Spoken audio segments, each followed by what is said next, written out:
अगर हम शादी में जा रहे हैं, कोई फंक्शन में जा रहे हैं, कोई रिसेप्शन में जा रहे हैं या कहीं पर भी हम जा रहे हैं, तो हम 2-4 जोड़ कपड़े रख कर ले जाते हैं जो अपने ऊपर ठीक लगे। हम वो कपड़ा लेकर जा रहे हैं जो अपने को ठीक लगे, जो अपने को श्रेष्ठ लगे।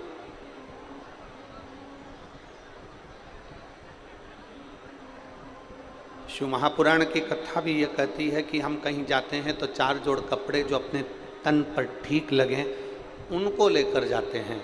उसी तरह शिव महापुराण की कथा कहती है कि अपनी पूरी जिंदगी में, अपने पूरे जीवन में कोई 4 लोगों का संग ऐसा कर लो जो आपका मार्गदर्शन करते रहें और आपकी जिंदगी को ठीक चलाते रहें।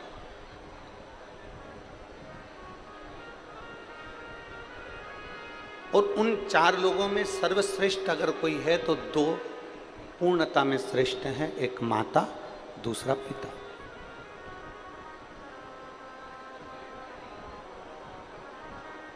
अगर माता पिता का मार्गदर्शन हमारी जिंदगी में है, माता पिता का मार्गदर्शन हमारे जीवन में है, तो ये निश्चित मानकर चलिए कि आप जिंदगी में कहीं उलझ नहीं सकते।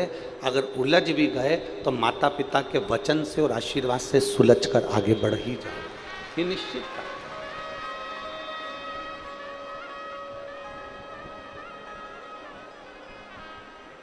एक मनुष्य का, इस मानव शरीर का प्रथम गुरु होती है उसकी मां, दूसरे नंबर पर गुरु होता है उसका पिता, तीसरे नंबर पर उसका गुरु होता है उसका शिक्षक और चौथे नंबर पर गुरु होता है सतगुरु। सतगुरु का नंबर आखिरी में आता है, सतगुरु का नंबर पहले नहीं आया।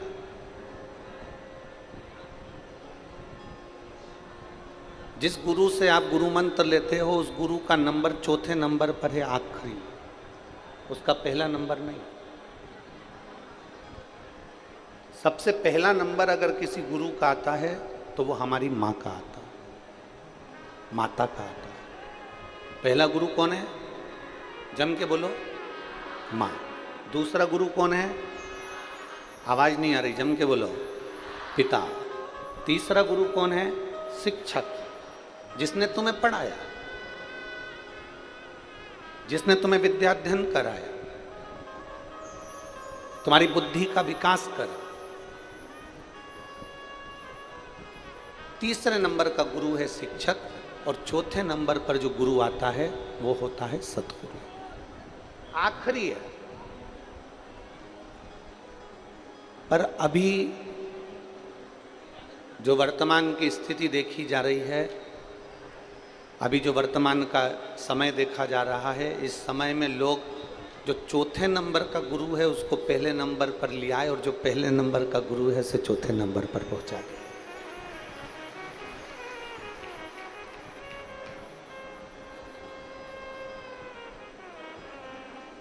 पर यह श्रेष्ठता नहीं है, इसको श्रेष्ठता नहीं है।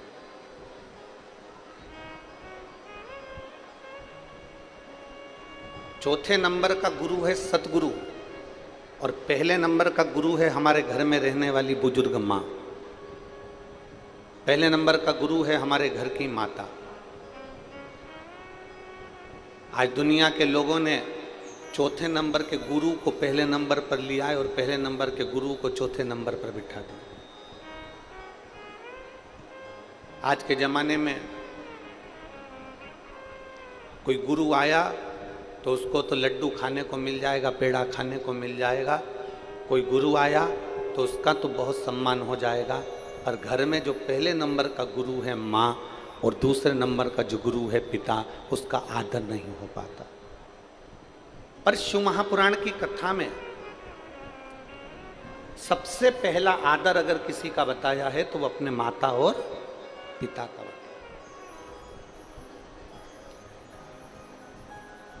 श्री गणेश जी महाराज ने और श्री षडानंद कार्तिकेय जी ने अपने माता पिता के कहने पर पृथ्वी की परिक्रमा करना प्रारंभ किया। पृथ्वी की परिक्रमा कर रहे।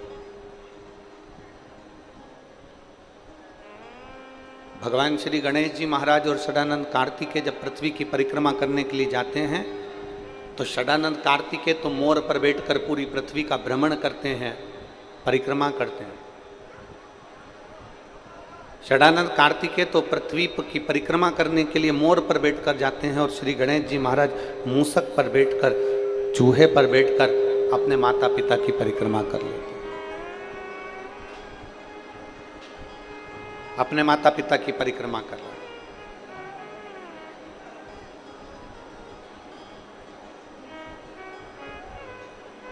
अब माता पिता की परिक्रमा कर रहे हैं मतलब माता पिता का आदर कर रहे हैं, मतलब माता पिता का सम्मान कर रहे हैं, माता पिता को आदर प्रदान कर रहे हैं।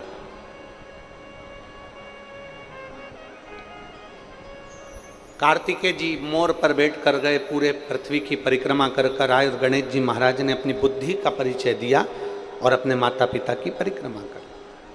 परिक्रमा जैसे ही पूरी हुई, षडानंद कार्तिकेय जी तो अभी पहुंचे ही नहीं थे और गणेश जी महाराज ने अपने माता पिता की परिक्रमा कर ली और परिक्रमा करते से ही भगवान शंकर जी ने उन्हें वर प्रदान कर दिया कि तू प्रथम गिनती में आए।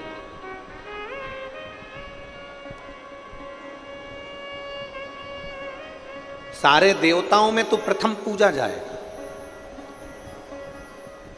तेरी गणना प्रथम गिनती में करी जाएगी, तुझे प्रथम गिनती में गिना जाएगा। सब दूर तेरी प्रथम गिनती में तुझे आदर दिया जाएगा, सम्मान दिया जाएगा, सत्कार दिया जाएगा और तू गणों का अध्यक्ष हो गया और तेरा नाम गणेश हो गया। अब जैसे ही श्री गणेश जी महाराज को वर प्राप्त हुआ, इतनी देर में षडानंद कार्तिकेय जी का आगमन हुआ और षडानंद कार्तिकेय जी का आगमन हुआ और षडानंद कार्तिकेय जी ने देखा कि मेरे भाई श्री गणेश जी महाराज को, जो मुझसे छोटा है, वो गणेश जी को प्रथम गिनती का वर दे दिया गया। प्रथम गिनती का वर उसको दे दिया गया। अब कार्तिकेय जी पृथ्वी की परिक्रमा कर कर जैसे ही आए, आते से ही अपनी मां के हृदय से लगकर रोने लगे। जरा शिव महापुराण का ये चरित्र अपनी जिंदगी में उतारिएगा। कई लोगों के मन में एक प्रश्न आता है कि शंकर जी की पूरी परिक्रमा क्यों नहीं होती, भगवान देवादिदेव ने महादेव की परिक्रमा क्यों नहीं लगाई जाती, भगवान शंकर की परिक्रमा पूरी क्यों नहीं करी जाती, आधी परिक्रमा कर कर वापिस क्यों लौट आते हैं।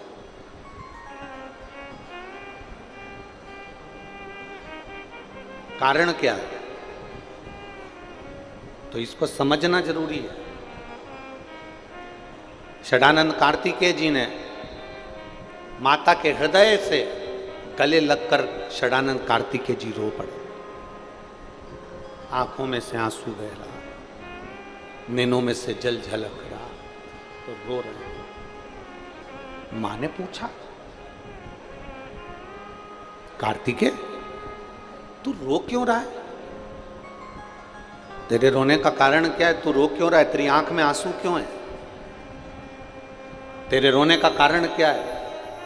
षडानंद कार्तिकेय जी ने कहा, मां, माता पिता ने मुझसे कहा था कि पृथ्वी की परिक्रमा कर कर आओ, तो मैं पृथ्वी की परिक्रमा करने के लिए गया। माता पिता ने मुझसे कहा कि तुम पृथ्वी की परिक्रमा करने जाओ, तो मैं पृथ्वी की परिक्रमा करने गया। गणेश जी ने बुद्धि का परिचय दिया और आप दोनों को प्रसन्न कर कर आप दोनों की परिक्रमा कर कर आपसे वर प्राप्त कर लिया। मां, सत्य बताना, माता पिता ने ये नहीं कहा कि हमारी परिक्रमा करो, माता पिता ने तो पृथ्वी की परिक्रमा का कहा था, तो मैं पृथ्वी की परिक्रमा करने गया। गणेश जी महाराज ने पूरे ब्रह्मांड को अपने माता पिता में देखा, पूरे ब्रह्मांड को गणेश जी महाराज ने अपने माता पिता में देखा। इसलिए उन्होंने परिक्रमा कर ली। कार्तिकेय को रोता हुआ देखकर मां पार्वती जी के भी आंखों में जल झलक गए। षडानंद कार्तिकेय जी को रोता हुआ देखकर माता पार्वती जी की भी आंख में से आंसू बहने लगे। और मां जगत जननी जगदम्बा उठकर खड़ी हो गई। माता पार्वती जी उठकर खड़ी हो गई और पार्वती जी जैसे उठ के खड़ी हुई और खड़े होते से उन्होंने देवाधिदेव महादेव से कहा कि आपका यह निर्णय श्रेष्ठ नहीं लगा। पीछे की आवाज खोलिए, उधर साइड के पीछे की।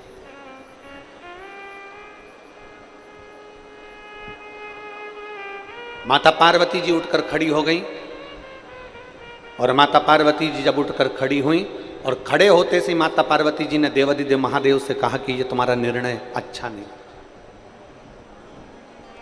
आज पहली बार मां अंबा, मां जगदम्बा, मां दुर्गा भवानी, मां पार्वती जी ने पहली बार भगवान शंकर से कहा कि तुम्हारा निर्णय अच्छा नहीं। अभी तक माता ने कभी भगवान देवाधिदेव महादेव से नहीं कहा कि तुम्हारा निर्णय अच्छा नहीं है, पर आज पहली बार माता पार्वती जी कह रही हैं शिव जी से, बाबा आपका यह निर्णय ठीक नहीं, आपका यह निर्णय श्रेष्ठ नहीं। भगवान देवाधिदेव महादेव ने पूछा, क्यों पार्वती, क्या हो गया, हुआ क्या? पार्वती जी कहती हैं आपका निर्णय इसलिए ठीक नहीं है क्योंकि एक बेटे को तो आपने प्रथम गिनती में आने का वर दे दिया और दूसरे बेटे को कुछ नहीं मिला, इसलिए मुझे ये निर्णय ठीक नहीं। एक मां की वात्सल्यता क्या होती है, एक माता का स्नेह क्या होता है। कई बहुएं कह देती हैं कि हमारी सासू मां अपने अपने पतियों से कह देती हैं तुम्हारी माता जी तुम्हारा ध्यान नहीं देती, जेठ जी का ध्यान देती है। जेठानी कहती है देख लो तुम्हारी मम्मी को, देख लो तुम्हारी महतारी को।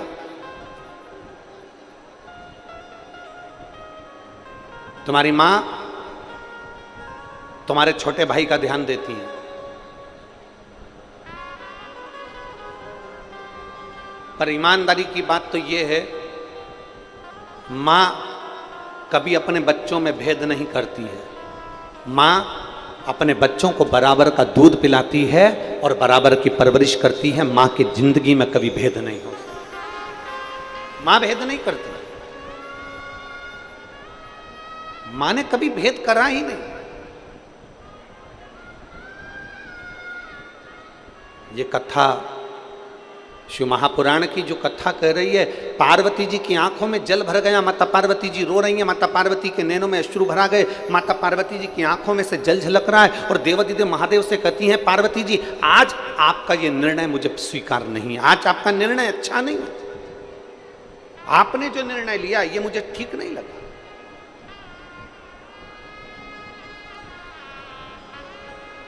आज आपका ये निर्णय मुझे स्वीकृत नहीं है। शंकर भगवान ने पूछा क्यों, मेरे निर्णय में कमी क्या रह गई? मैंने तो जो निर्णय दिया सही निर्णय दिया, मैंने गणेश जी को प्रथम गिनती में दे दिया, और क्या चाहिए? पार्वती जी कहती हैं गणेश जी ने बुद्धि का परिचय दिया, पर तुम्हारे पुत्र षडानंद कार्तिकेय ने तो परिक्रमा लगाई है ना, षडानंद कार्तिकेय ने तो पूर्ण परिक्रमा करी है, तो उसको भी तो कोई वर मिलना था, उसको भी तो वर देना था।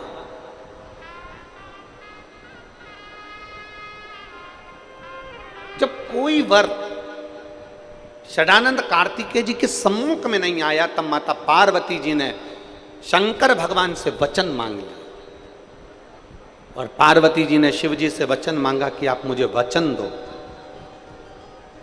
कि आज के बाद आपकी कभी पूरी परिक्रमा नहीं होगी, आज के बाद आपकी कभी पूर्ण परिक्रमा नहीं होगी। गणेश जी की पूरी परिक्रमा हो जाती है, देवी जी की पूरी परिक्रमा हो जाती है, सारे देवताओं की, राम हो कृष्ण हो, सारे देवताओं की पूर्ण परिक्रमा हो जाती है, पर शंकर भगवान की पूर्ण परिक्रमा नहीं होती, क्योंकि उन्होंने माता पार्वती जी को कार्तिकेय, षडानंद कार्तिकेय के मुख को देखते हुए वचन दिया।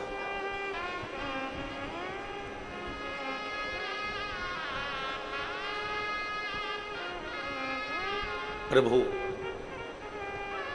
गणेश जी को तो आपने प्रथम गिनती में दे दिया, अब षडानंद कार्तिकेय को प्रथम गिनती में कैसे दोगे?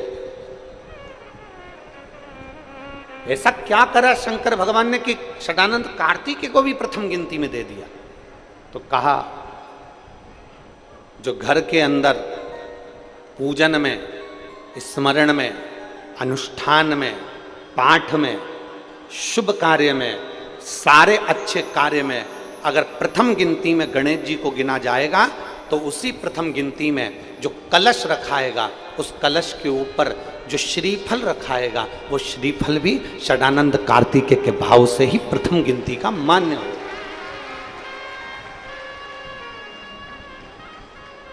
अब पूजन वाली जगह पर गणेश जी का स्थान होता है, पूजन वाली जगह पर पार्वती जी का स्थान होता है, पूजन वाली जगह पर महागौरी का स्थान होता है, पूजन वाली जगह पर सारे देवताओं का स्थान होता है। लोग कहते हैं शंकर जी के बड़े पुत्र कार्तिकेय का स्थान कहाँ पर है? तो शिव महापुराण की कथा कहती है जब हम कलश को भरकर रखते हैं और उसके ऊपर आम के पत्ते या कोई पान के पत्ते या श्रीफल को जब रखते हैं तो जो श्रीफल कलश के ऊपर रखाया जाता है वो श्री षडानंद कार्तिकेय का स्थान निश्चित कर देगा।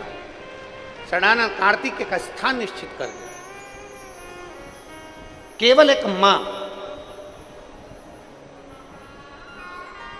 केवल एक जो अपने बच्चों को कभी रोता हुआ नहीं देखना चाहती, केवल एक। महाराज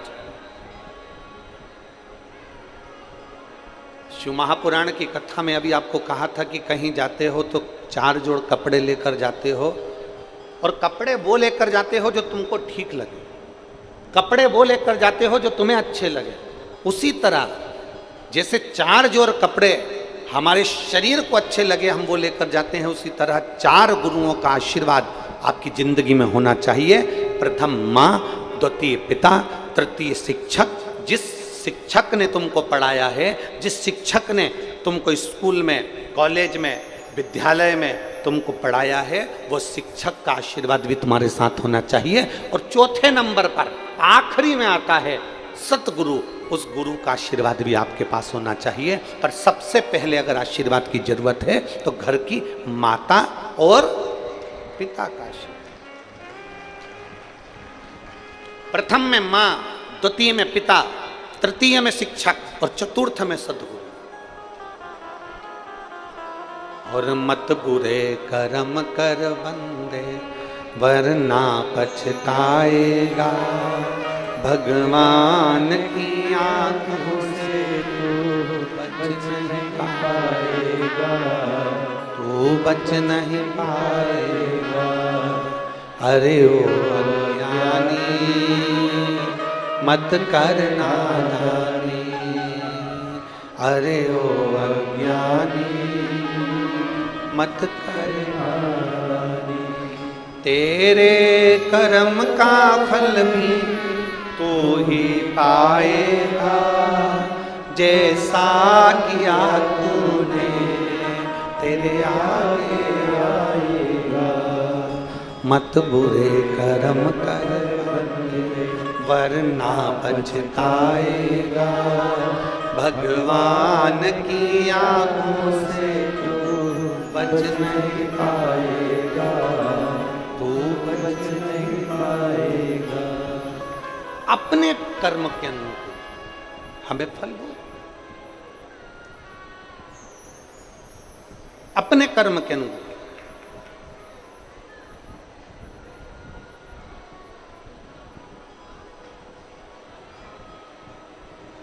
और जब तक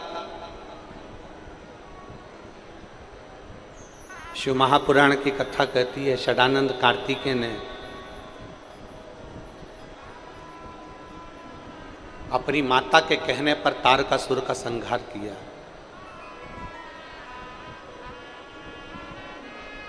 अपनी माता के कहने पर तारकासुर का संहार किया।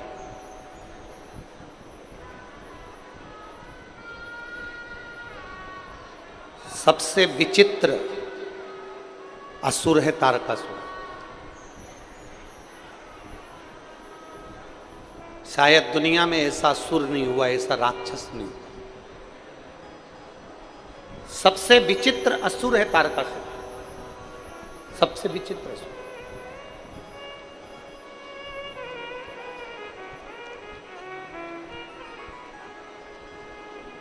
शायद दुनिया में ऐसा असुर नहीं हुआ, ऐसा राक्षस नहीं हुआ। रावण को मारा गया तो एक रत्ती का नहीं सोचा गया कि इसको कहां बाण लगना है, इसके शरीर में कहां बाण चुभना है, इसके शरीर को कहां कष्ट होना है, वो नहीं देखा गया। कंस को मारा गया तो ये विचार नहीं करा गया कि इसको कैसे मारना, पर केवल एक तारकासुर ऐसा था जिसको मारने के लिए भगवान शंकर ने भी विचार करा और माता पार्वती जी ने भी विचार करा कि तारकासुर के हृदय में बाण नहीं चुभना चाहिए, क्योंकि ये तारकासुर के हृदय में शंकर भगवान का निवास है, शिव का निवास। बोल बम का नारा है, सारी समस्या का हल।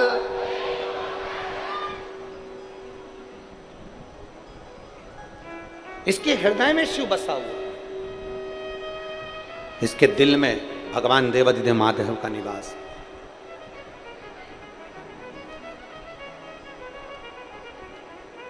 और क्यों ना हो,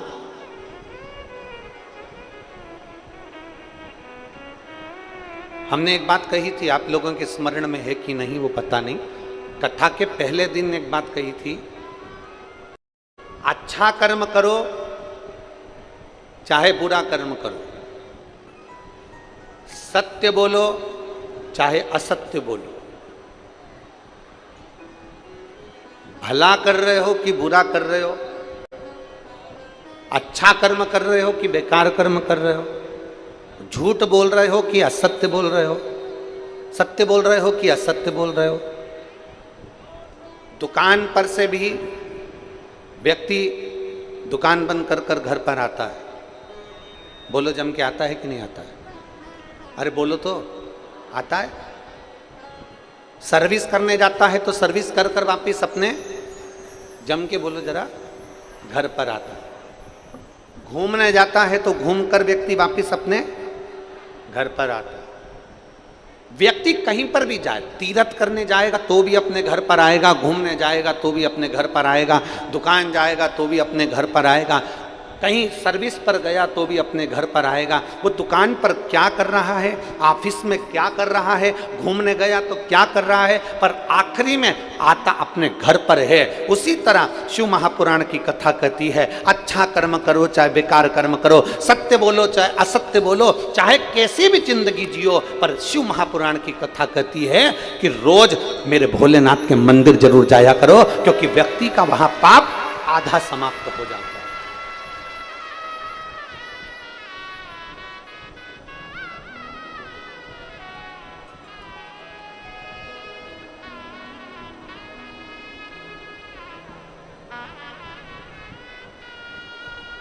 व्यक्ति का आधा पाप में समाप्त हो जाता है।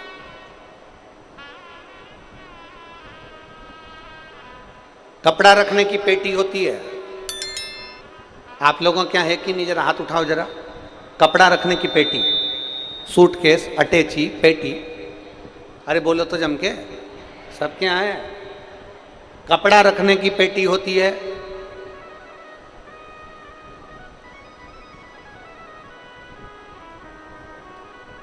एलईडियां नहीं चल रही हैं क्या? पीछे की एलईडियां नहीं चल रही हैं?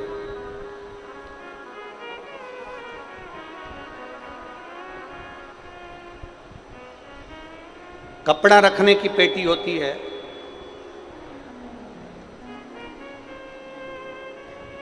मंदिर में दान रखने की पेटी होती है, क्या कहते हैं उसको?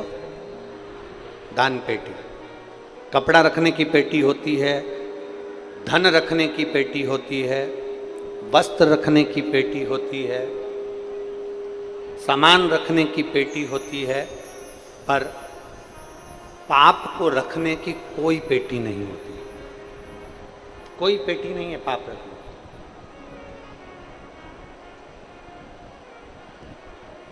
पाप को रखने की कोई पेटी नहीं है। बस इतना जरूर है कि मनुष्य से प्रतिदिन पाप होता है। ऐसा कोई संसार में नहीं जन्मा जिससे पाप ना हुआ, पाप ना हुआ। कल एक बहन का एक प्रश्न था, कथा पूरी हो गई थी तो हम उस प्रश्न का उत्तर नहीं दे पाए। वो प्रश्न आपका और हमारा सबका है। एक बहन ने प्रश्न किया था, गुरुजी आप कहते हो मंदिर में सफाई करो, आप कहते हो मंदिर में झाड़ू लगा लो, पोछा लगा लो, साफ कर दो, पर मंदिर में कोई मीठा चढ़ा जाता है तो थोड़ी छोटी छोटी चींटियां हो जाती हैं, चींटे हो जाते हैं मंदिर के अंदर, छोटे छोटे चीटा चीटी हो जाते हैं, और हम जब साफ करते हैं ना तो वो चीटा चीटी मर जाते हैं। ये केवल उस महिला का प्रश्न नहीं है, ये आप और हमारा सबका प्रश्न है।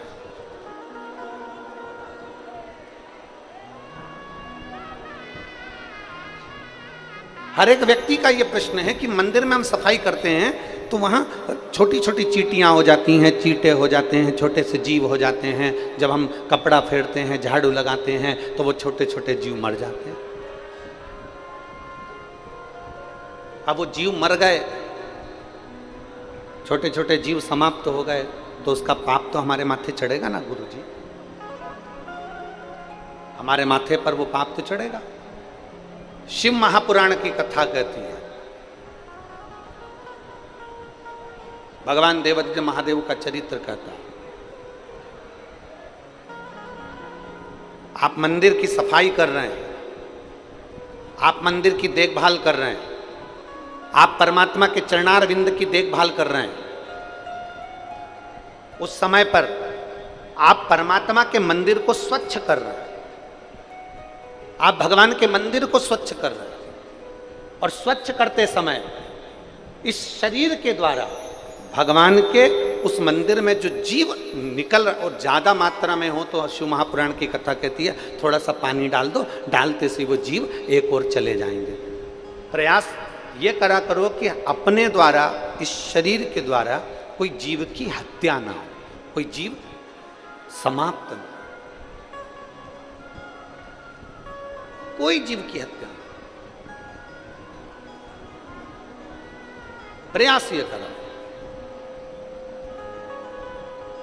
अपने द्वारा भी किसी जीव की हत्या ना हो और कोई जीव को कष्ट ना हो। और मान लो मंदिर में सफाई करने गए, चींटी आ गई, मंदिर में सफाई कर रहे थे चींटा आ गया, मंदिर में सफाई कर रहे थे कोई झिंगूर आ गया, मंदिर में सफाई कर रहे थे कोई जीव जंतु आ गया, तो एक काम करो, थोड़ी देर के लिए उसको झाड़ू से एक साइड कर कर पानी से उसको एक और कर दीजिए। प्रयास करो कि हमसे कोई पाप कर्म ना, और अनायास, अचानक, बिना सोचे, बिना समझे अगर शरीर से सफाई करते समय कोई जीव चला भी गया है तो देव अधिदेव महादेव के चरणों में उसकी गति प्राप्त हो जाती है, शिव उसको स्वीकार कर लेता है अनायास, कोई बिना सोचे समझे, कोई अणभंग भाव में चला। और तेरी कृपा बिना न हिले एक भी। अब जरा विचार करिएगा, तेरी कृपा बिना न हिले एक भी। अगर उस जीव की मुक्ति होना है और मंदिर के अंदर होना है तो तुम पहुंचे। वो प्रेरणा ही नहीं देता, तुम जाते ही नहीं, पहुंचते ही नहीं। शिव महापुराण की कथा कहती है प्रत्येक मनुष्य से 4 स्थान पर पाप होता है। दुनिया का कोई महाराज तुमसे आकर कह देना कि मैं पापी नहीं हूं, मैंने पाप नहीं किया, तो मान लेना पक्का झुठेला है, पक्का झुठेला। संसार में अगर जन्म लिया है तो 4 स्थान पर पाप होता है।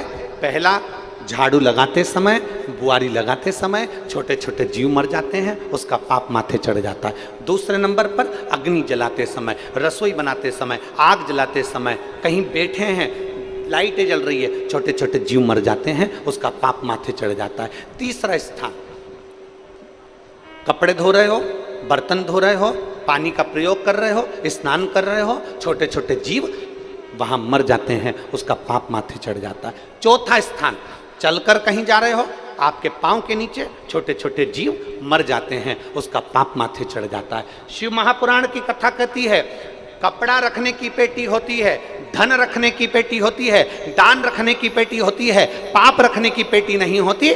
पाप हर मनुष्य के सिर पर चढ़ा रहता है, और मनुष्य के सिर पर पाप चढ़ा रहता है तो उसको शिव महापुराण की कथा में, भागवत कथा में, राम कथा में, मंदिर में, देवालय में, शिवालय में प्रतिदिन जाना चाहिए। जाते से ही वो सिर जब नीचे झुकाता है, उसका सारा पाप नीचे गिर जाता है और वो निर्मल हृदय से अपने घर को जाता है।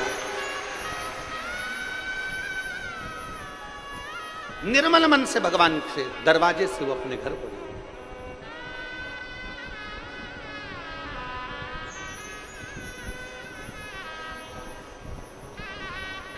अभी माननीय बघेल जी कह रहे थे कि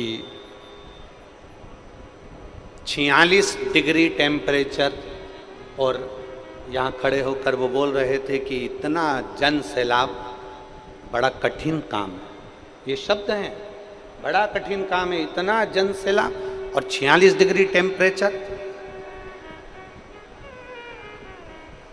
अब ईमानदारी से कहना मेरी जीजियों, अगर दोपहरी में कोई शादी भी कर लेना तो मेरी बहनें घर से नहीं निकलती हैं।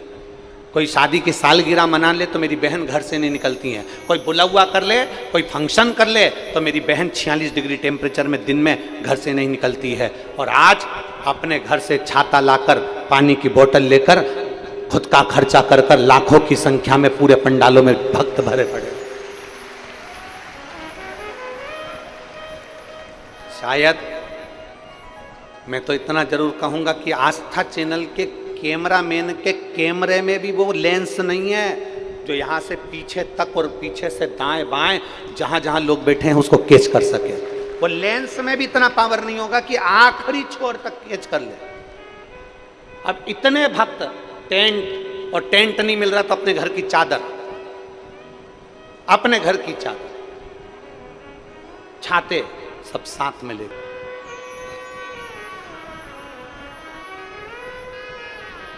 चार स्थान जहां व्यक्ति से पाप होता है। पहला, जम के बोलो, झाड़ू लगाते समय। दूसरा, आगी जलाते समय। तीसरा, बोलते जाओ, पानी, कपड़ा, बर्तन, स्नान करते समय। चौथा, चलकर कहीं जा रहे हैं, अपने पांव के नीचे छोटे छोटे जीव मर जाते हैं, उसका पाप माथे चढ़ जाता है। ये पाप कर्म हमारे वास्ते, और इस पाप कर्म को कहीं समाप्त नहीं कर सकते। केवल एक स्थान है इस पाप कर्म को समाप्त करने का, वो देवाधिदेव महादेव का चरणारविंद, शिवालय, देवालय और मेरे देवाधिदेव महादेव की कथा। जहां जाकर आप बैठते हो तो पाप अपने आप समाप्त होता चले जाता है, अपने आप।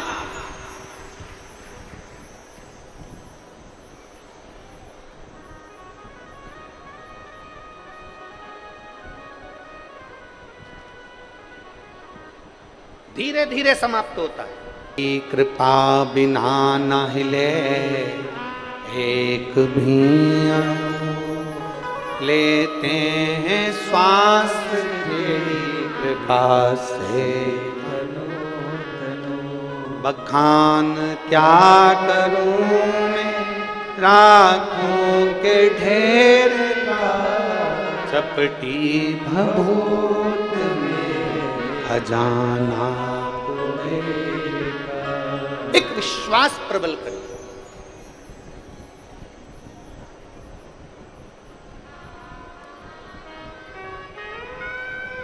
थोड़ा मेरा देवाधिदेव महादेव, थोड़ा मेरा शंकर, थोड़ा मेरा भगवान ओघड़ दानी थोड़ा परीक्षा ले सकते, थोड़ी देरी हो सकती है, थोड़ा देर हो सकती है,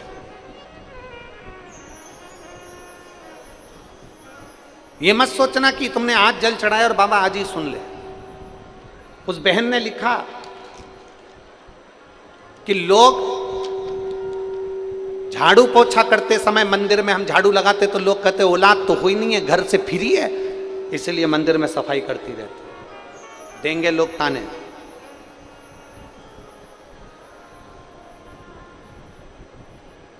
आज एक बात कहना चाहते हैं, बड़ी सावधानी से सुनिएगा।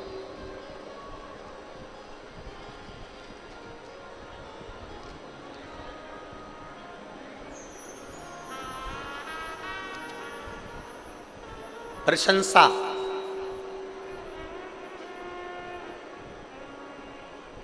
आपकी तारीफ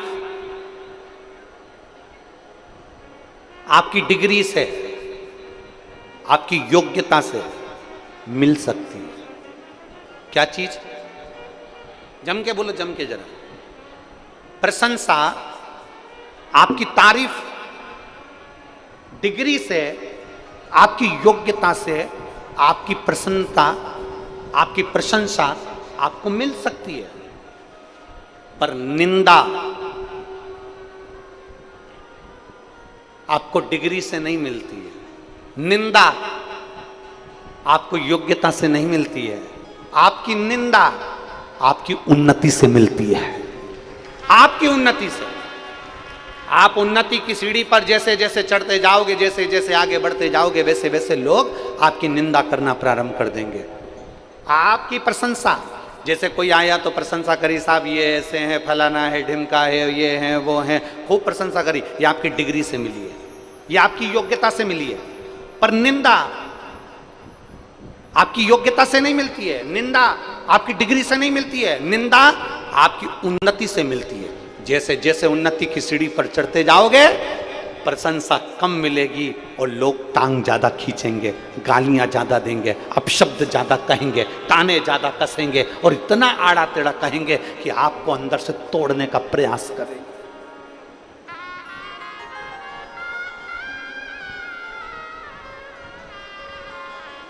आपको अंदर से तोड़ने का प्रयास करें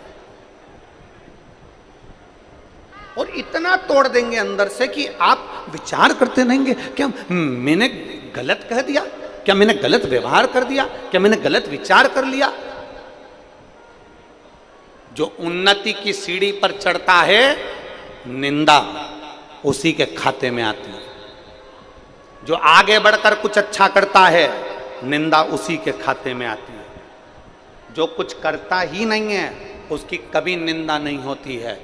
निंदा हमेशा उसकी होती है जो कहीं ना कहीं उन्नति की सीढ़ी पर चढ़ रहा हो, आगे बढ़ रहा हो और बहुत आगे निकल चुका हो, उसकी निंदा। डरना नहीं है आपको। मेरी बहन, आपने पत्र में लिखा कि लोग हम झाड़ू पोछा करें तो लोग कहते हैं कि इसके घर में औलाद नहीं, फ्री है, इसलिए झाड़ू लगाने आ जाती है, पोछा लगाने आ जाती है।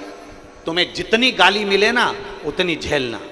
और शंकर भगवान के मंदिर में जाऊं ना, एक लोटा जल चढ़ाने के लिए मेरी जीजियों और मेरे जीजाओं, मेरी बेटियों, मेरे बेटाओं, मेरी माताओं, अगर शंकर के मंदिर में जल चढ़ाने जाओ ना तो शंकर जी से एक प्रार्थना रोज करना, बाबा मुझे मेरी निंदा सुनने की एनर्जी देना, बल देना, ताकत देना कि मैं अपनी निंदा सुन सकूं। क्योंकि निंदा होगी जब आप उन्नति पर चढ़ रहे होगे।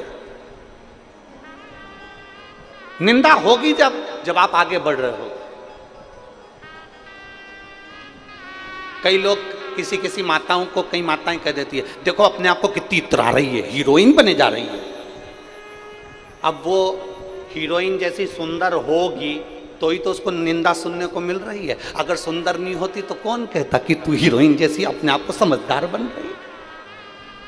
अब इतनी सी बात के पीछे उससे लड़ना नहीं है कि तूने मुझे ऐसा कह दिया, तुम बताओ वो तो ऐसा बोल दी, वो तो ना, बल्कि प्रसन्न होना कि मेरे भोलेनाथ ने मेरी सुंदरता ऐसी बनाई कि दुनिया आज भी मुझसे जल रही है। संकोच ना करिए।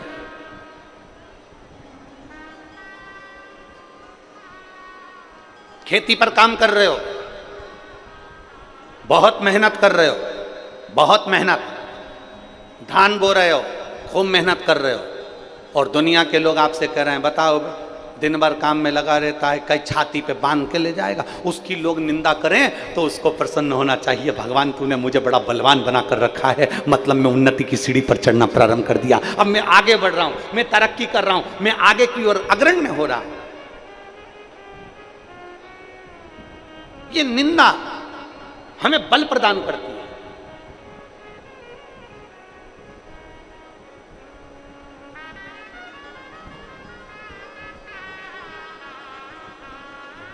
और हमने पहले भी कथा में कहा कि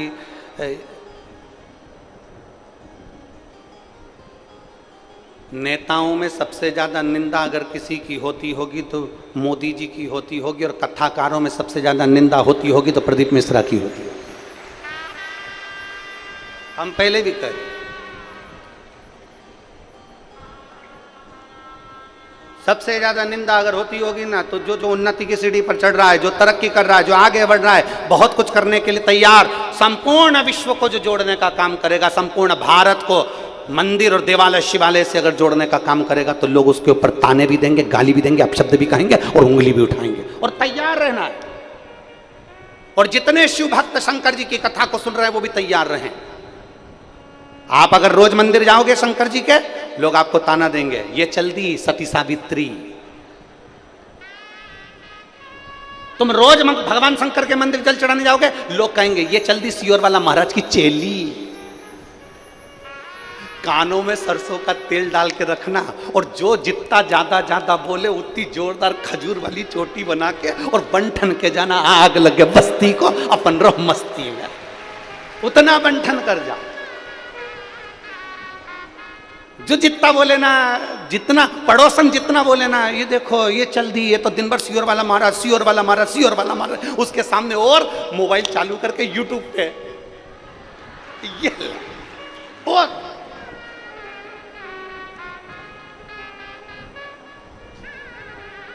कथा में आके लोग अपना फोटो खींचते हैं। बोलो जम के बोलो, अरे बोलो तो, खींचते हैं ना, अब बोलो तो पक्का, इधर वाली कहाँ है, बोलो जरा, खींचते कि नहीं खींचते? जब कथा में आके लोग अपना फोटो खींचते हैं और हमसे लोग कहते हैं गुरुजी तुम नहीं खींचते हो, तो हम उनसे कहते हैं हम भी खींचते हैं, तुम फोटो खींचते हो, हम लोगों को शंकर जी की ओर खींचते हैं, प्रयास बस इतना। तुम फोटो खींचते हो और हम शिव भक्त को शंकर की ओर खींचते हैं। सेल्फी तुम भी ले रहे हो, सेल्फी हम भी ले रहे हैं, हम भी ले रहे हैं, बस अंतर इतना है, तुम्हारी सेल्फी मोबाइल में से डिलीट हो सकती है, पर मेरे महादेव का ऐसा मोबाइल है उसमें से कोई डिलीट होता ही नहीं है। जो एक बार जुड़ गया वो बाबा का हो गया, वो डिलीट नहीं हुआ। एक पत्र देखिए,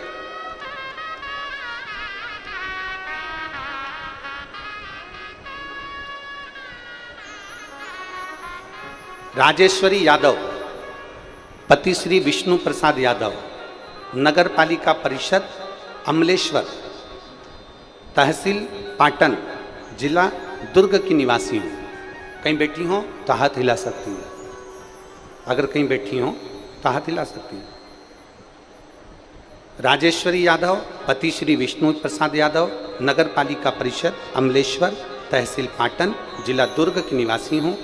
मैं महादेव की कृपा का क्या बखान करूँ। गुरुदेव, दुनिया भले आपके लिए कुछ भी कहे, पर आपकी वाणी शिव की वाणी होती है, शंकर उसे स्वीकार करता है। गुरुदेव, शादी को 10 साल हो गए थे और संतान का सुख नहीं था, हमारी कोई संतान नहीं थी। डॉक्टरों का इलाज करवाते करवाते 10 साल निकल गए, लोगों से गोदी भरवाई, झोली भरवाई, पर कोई हल नहीं निकला। टेस्ट बेबी करवाया, कोई हल नहीं निकला। तब निराश होकर 10 साल बाद अब क्या औलाद होगी, तब हमने पहली बार 2022 में आपकी शिव महापुराण की कथा सुनी, पशुपतिनाथ का व्रत किया और शिव जी के मंदिर में जाकर सफ़ेद आंकड़े की जड़ का प्रयोग करा। बाबा का मैं क्या गुणगान करूं गुरुदेव। आप कहते हो देवता देते हैं पल्ला झाड़कर और महादेव देता है छप्पर फाड़ कर मेरे बाबा ने ऐसी कृपा कर दी कि 2.5 महीने के अंदर मेरा गर्भ ठहर गया और 12 फरवरी 2023 को मेरे घर में 2 बच्चों ने जन्म जुड़वा लिया। ये शिव तत्व है। जो घड़ी जिसके फोटो लगा रही हूं, अगर बैठी हो और बच्चे हो साथ में तो लाकर लेकर आ सकते हैं। बच्चों का फोटो लगा रही हैं, देखिए एलईडी पर दोनों बच्चों का फोटो लग रहा है। आस्था चैनल पर भी देख सकते हो, एलईडी पर भी देख सकते हो दोनों बच्चों को। ये शिव तत्व है, ये शंभु, ये ओ घड़ी। तो यहां तो शिव कह रहा है, यहां शास्त्र वर्णन कर रहा है। खाली न जाता कोई तर से तुम्हारे, खाली न जाता कोई दर से तुम्हारे, मैं भी खड़ी हूँ नन्ही बाहें अपने गए लगा लो गिरा जा रहा उठा लो भोले अपने दर से अब तो न टालो, गिरी जा रही हूँ उठा लो। एक भरोसा जागृत करो, एक विश्वास जागृत करो। और भरोसा और विश्वास अगर पक्का है तो शिव मिलेगा जरूर।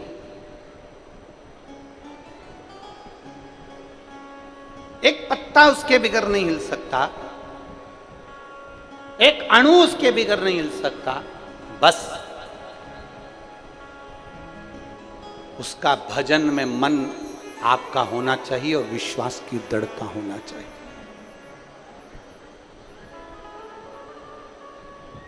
लोग पूछते हैं गुरुजी, शिव महापुराण का पंडाल में बैठने का आप कहते हो कि पंडाल में बैठकर कथा सुनो, शिव महापुराण के पंडाल में जाओ, रोज नहीं जा सकते तो कम से कम 7 दिन में 1 दिन जाओ, 7 दिन में पूरा 1 दिन नहीं जा सकते तो कम से कम आधा घंटा जाओ।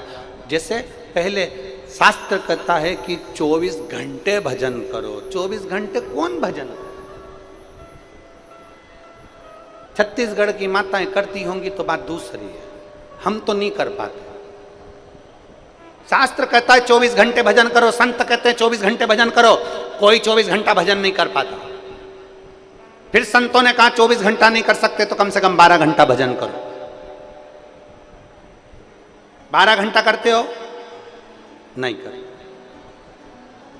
ये बात तो सत्य है, छत्तीसगढ़िया सब ले लो। एक बात तो है ये धान के कटोरे की, छत्तीसगढ़ की एक बात तो कहेंगे कि अगर ओरिजिनल छत्तीसगढ़िया है ना तो वो झूठ बोलता ही नहीं है, वो सत्य ही पर टिका रहता है। अगर ओरिजिनल है तो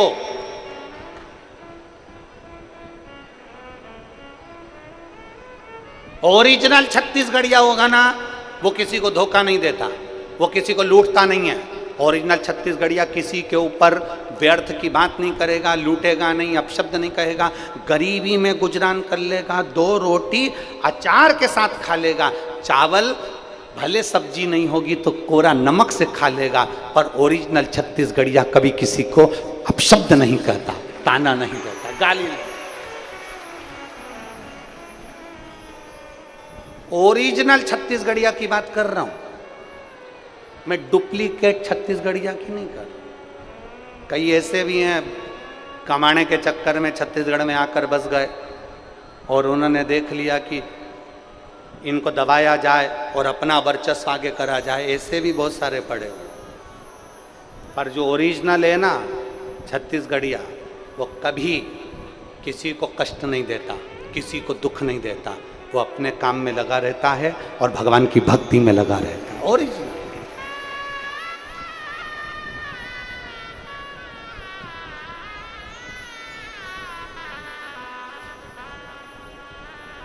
श्रेष्ठ।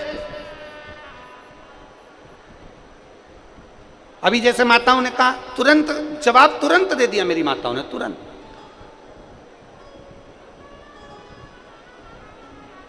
ओरिजिनलिटी।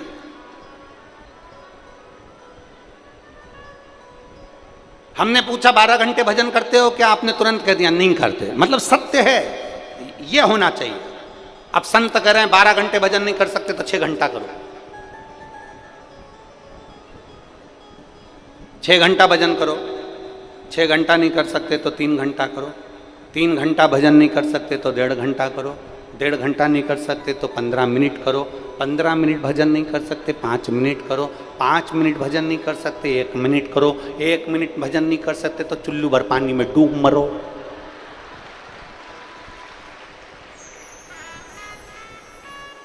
और चुल्लू भर पानी लेने जाने की जरूरत ही नहीं पड़ेगी, अपने यहाँ तो खुद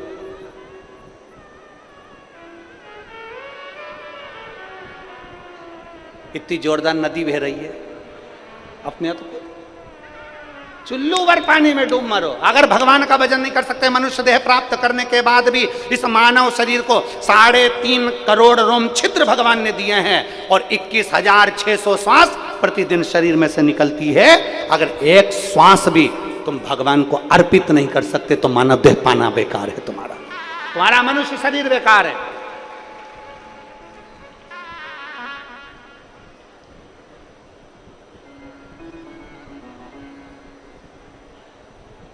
काया को पाके तुम कभी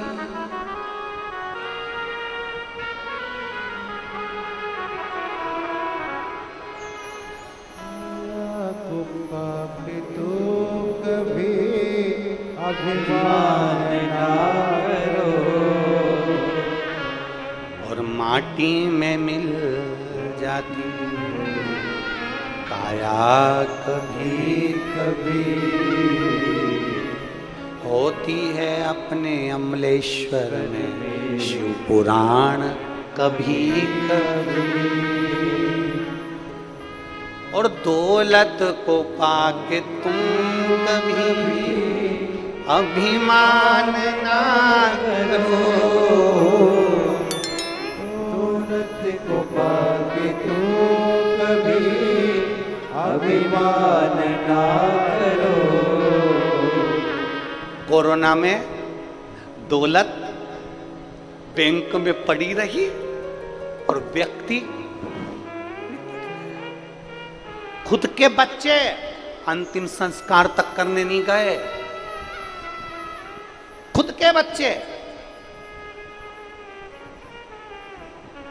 और धन्यवाद देना हॉस्पिटल में काम करने वाले उन कर्मचारियों को, धन्यवाद देना पुलिस प्रशासन को, धन्यवाद देना सरकार को।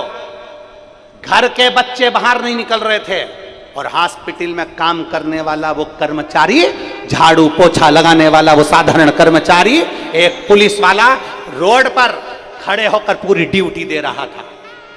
धन्यवाद देना, तुम्हारे बच्चे आगे नहीं आए और वो गवर्नमेंट के काम करने वाले एक छोटा सा छोटा कर्मचारी जिनको देखकर लोग कहते हैं ये झाड़ू लगाने वाला, ये पोछा लगाने वाला, ये काम करने वाला, वो काम करने वाला, वो उस बॉडी को उठाते थे और अंतिम संस्कार कर कर आते थे। एक धन्यवाद उनको देना जिन्होंने उस समय पर ये नहीं देखा कि हम कहाँ हैं। नहीं तो वो भी छुट्टी ले लेते। हम नहीं कर सकते नौकरी, हमें कोरोना हो गया तो, हम मर गए तो वो छुट्टी ले लेते, पर नहीं, उन छोटे से छोटे व्यक्ति ने भी, साधारण से साधारण व्यक्ति ने भी अपनी ड्यूटी निभाई है। घर के लोग अपनी ड्यूटी नहीं निभा पाए, धन वाले ड्यूटी नहीं निभा पाए, पर वो एक साधारण से व्यक्ति ने ड्यूटी निभाई और उस बॉडी को अंतिम संस्कार तक करा। विचार करिए। और धन को पाके तू कभी अभिमान ना करो और माटी में मिल जाती है दौलत कभी कभी। और बेटी को पाके तुम कभी अभिमान ना करो। मेरी बेटी डॉक्टर, मेरी बेटी सीए, मेरी बेटी इंजीनियर, मेरी बेटी इतना काम करती है, मेरी बेटी ऐसी है, मेरी बेटी वैसी है। बेटी को पाके तुम कभी अभिमान ना करो, ले जाते हैं जमाई भी बेटी कभी कभी, और बेटों को पाके तुम कभी अभिमान ना करो। मेरा बेटा कलेक्टर, मेरा बेटा एसपी, मेरा बेटा कंडक्टर, मेरा बेटा ये। बेटों को पाके तुम कभी अभिमान ना करो, और बन जाते हैं पड़ोसी ही बेटा कभी कभी। कभी कभी एक मकान में रहते रहते भी बच्चे पड़ोसी बन जाते हैं। माँ का सिर दुखा, पापा का सिर दुखा, किसी का सिर दुखा, बच्चे निकल कर नहीं आए, और पत्नी का सिर दुखा, दोस्तों को फोन लगा रहा है, तेरी भाभी का सिर दुख रहा है, मेडिकल खुलवा के दवाई ला दे। विचार करिए कहां दशा। पर मुझे गर्व है आज की बहुओं पर, मुझे गर्व है आज की बेटियों पर, मुझे गर्व है आज की नवयुवक बेटी और बहुओं पर। आज की बेटियां अपने पति से कह देती हैं, देखो मम्मी का सिर दुख रहा है, जाओ उनको डॉक्टर के पास ले जाओ। आज की बहुएं ऐसी हैं। मुझे गर्व है आज की बहुओं पर, मुझे गर्व है आज की बेटियों पर, जो अपने पति को जगा करके थी, मम्मी का सिर दुख रहा है, जाओ, पापा का सिर दुख रहा है, जाओ। आज की बहुएं, आज की बेटियां, वो पुरानी बेटियां होंगी, पुरानी बहुएं होंगी जो कह देती होंगी कि मत जाओ, पर आज की बहू, आज की बेटी पर मुझे गर्व है। लोग कहते हैं गुरुजी कलयुग चल रहा है, हम कहते हैं कलयुग नहीं, शिवयुग चल रहा है। आज की बहू और बेटी भी समर्पण रखती है पूरा। आज की बहू बेटी भी पूरा समर्पण रखती है। जितना अपने मायके की मां का ध्यान रखती है, उतने ससुराल में मां का ध्यान रखती है। आज की बहुएं, आज की बेटियां। वो समय दूसरा था, ये समय दूसरा है। वो महीना दूसरा था, ये महीना दूसरा है। वो वर्ष दूसरा था, ये वर्ष दूसरा है। आज की पीढ़ी से हम बात करें, आज के ज़माने की मेरी नवयुवक बेटियां, अगर पति नहीं जाता तो खुद उठकर गाड़ी लेकर अपने सास ससुर को ले जाकर डॉक्टर को दिखा जाती हैं। ये पीढ़ी है आज। और इतना बल आज की बहुएं में होना चाहिए और आज की बेटियों में होना चाहिए। वो बल होना चाहिए तुम्हारे भीतर, तुम्हारे अंदर वो बल उत्पन्न होना चाहिए कि घर में कोई नहीं तो मैं चलती हूँ, मम्मी चलो, लेके चलती हूँ।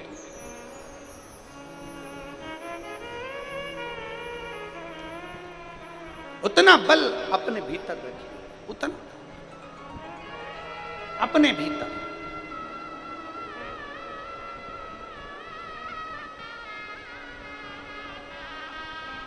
मोबाइल कौन कौन चलाता है? जम के तो बोलो। सब चलाते हैं? ठीक है। अच्छे से चला लेते हो? अरे बोलो तो, पर ईमानदारी से बोलूं, तुम्हारे घर के बच्चों से अच्छा नहीं चला सकते, गारंटी ले लो। तुम्हारे मोबाइल में फंक्शन अगर बिगड़ जाए ना, तुम सुधार नहीं सकती। टीवी के चैनल नहीं चल रहे ना, तुम नहीं सुधार सकती, ये पक्का है। पर छोटा सा पोता पोती आ जाए कि दादी क्या हो गया, दादी बोले बेटा देख तो जरा क्या हो गया, अल्लाह मुझे दे। और इतने से बच्चे ने, इतने से पोता पोती ने मोबाइल लिया, 2 मिनट में दादी ले। और दादी ने उसके सिर पे हाथ रख के पूछा, इधर आ, इधर आ बेटा, तुझे कैसे मालूम? तो बच्चा कहता है मम्मी के गर्भ में था ना, अभिमन्यु ने चक्रव्यूह ठीक सीखा था, मैंने मोबाइल व्यू सीखा है, मैंने मोबाइल व्यू सीखा है, मुझे सब आता है।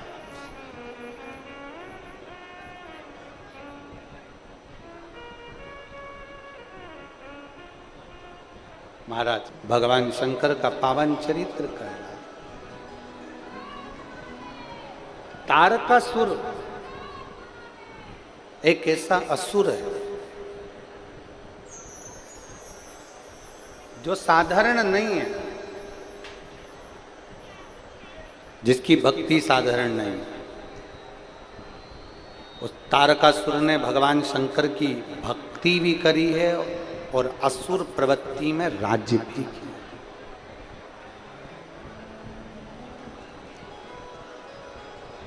अच्छा, एक बात देखिएगा, भगवान शंकर को कभी कैलाश पर डर नहीं लगा कि मेरा कैलाश कोई ले ले। कथा पर ध्यान देना।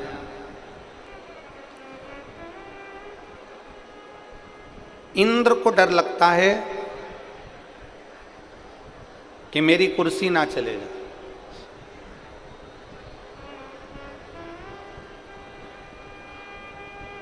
देवताओं को भले भय लगता हो कि मेरा सत्ता ना चली जाए, कुर्सी ना चले जाए, पर केवल एक देवादिदेव महादेव एक ऐसे हैं जिनको कोई भय नहीं है कि कोई मेरा कैलाश चले। कौन लेगा?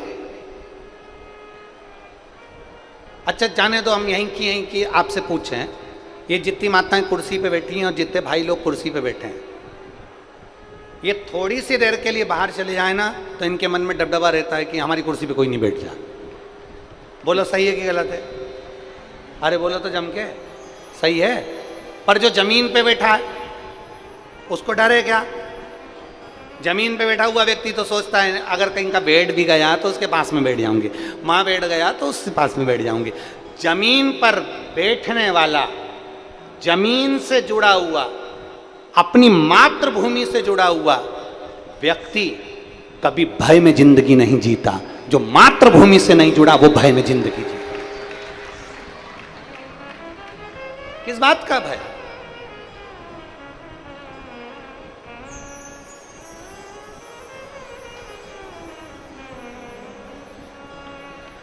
अगर जमीन पर हो तो भय क्या? अच्छा बोलो, कुर्सी पर बैठे हो तो गिरने का डर है, टेबल पर बैठे हो तो गिरने का डर है, तख्त पर बैठे हो तो गिरने का डर है, सिंहासन पर बैठे हो तो गिरने का डर है, जमीन पे बैठे हो तो गिरने का डर है क्या? अरे जम के तो बोलो। नहीं, जमीन पर बैठने वाला गिरने के भय से दूर रहता है। उसी तरह मेरे देव अधिदेव महादेव कैलाश पर रहते हैं। उनका कोई सिंहासन नहीं है, उनकी कोई राजगादी नहीं है, उनकी कोई कुर्सी नहीं है, उनका तो अपार कैलाश पड़ा हुआ, अपार। कि कैलाश पर्वत पे अरे चढ़ गयो रे आज मेरा सज। कोई कुर्सी नहीं, कोई सिंहासन नहीं, कैलाश पर बैठे।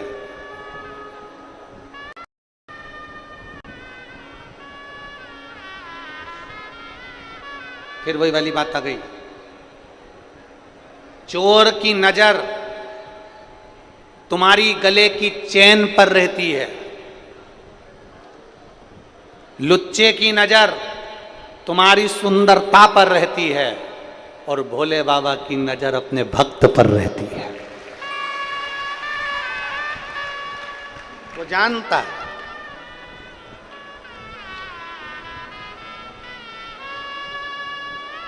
और डॉक्टर ने जो दवाई लिखी पर्चे पर, वो दवाई तुम पढ़ लेते हो क्या? अरे बोलो तो जम के। पर मेडिकल वाला पढ़ लेता है। अरे बोलो तो जम के, बोलो जरा। मेडिकल वाला दवाइयां पढ़ लेता है,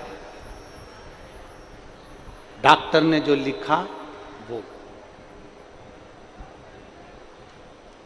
मेडिकल वाला दवाइयां पढ़ लेता है, डॉक्टर ने लिखा वो, और मेरा भोले बाबा तन्हाइयां पढ़ लेता है, जो विधाता ने लिखा वो।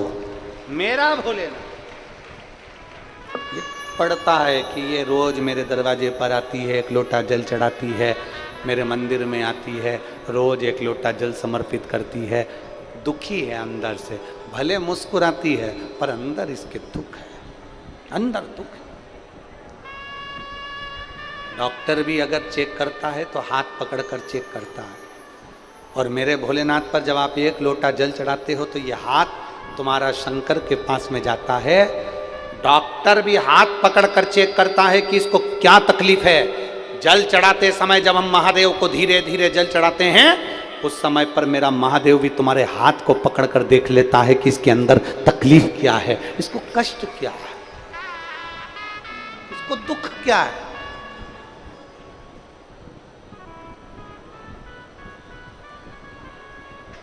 क्या कष्ट है इसको?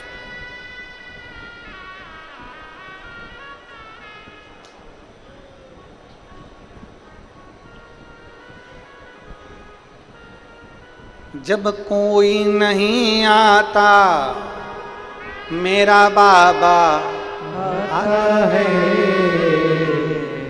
मेरे दुख के दिनों में वो बड़ा काम आता है।